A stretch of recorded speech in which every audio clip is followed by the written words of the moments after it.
Sino-sino nga ba ang pwedeng maging qualified dependents dito sa PhilHealth?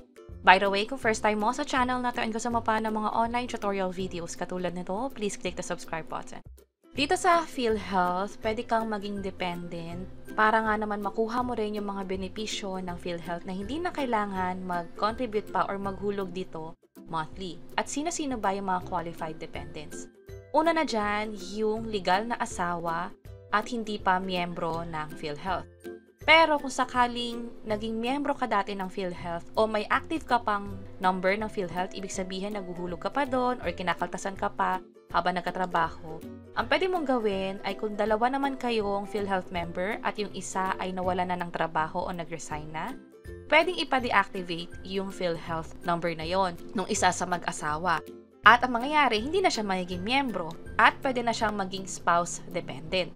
Katulad dito sa member na to, isa sa mga dependent niya ay yung asawa niya mismo. So again, kung dalawa kayo mag-asawa, miyembro kayo ng PhilHealth pero yung isa hindi naman nagkatrabaho, huwag mo na bayaran yung PhilHealth account mo. Instead, magpa-dependent ka na lang sa asawa mo na nagkatrabaho pa or naguhulog pa sa PhilHealth. Ang sunod naman dyan ay yung anak mo, either legitimate or illegitimate child. Pwedeng 21 years old and below or kapag 21 years old and above pero merong disability, mapa-physical man yan or mental, pasok pa rin yan as qualified dependent maging yung foster child or under your foster care. Pwede yan ma-enroll as dependent sa PhilHealth.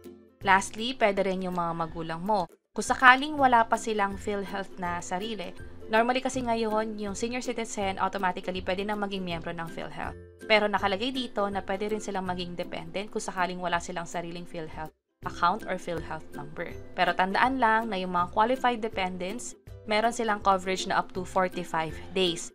At yung mga dependents na in-enroll mo, mag-share sila dito sa 45 days allowance. So, katulad sa miyembro na to, kung dalawa yung in-enroll niyang dependent, mag-share sila sa 45 days per year na allowance.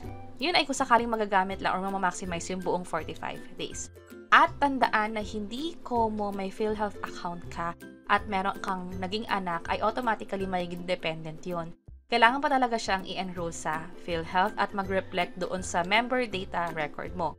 Katulad nito, sa member data record, in-enroll niya yung asawa at anak niya para maging dependent niya. So, sa hulog niya sa PhilHealth, tatlo na silang covered doon. Yung mismong miyembro o yung may-ari ng PhilHealth number, maging yung asawa at anak niya. At para sa proseso kung paano mag-enroll ng dependent, paano i-update yung MDR record mo, pwede mo nang i-check itong video sa bandang baba or yung mga link ay nasa description sa bandang baba. Sana makatulong. See you sa mga next videos. Bye-bye!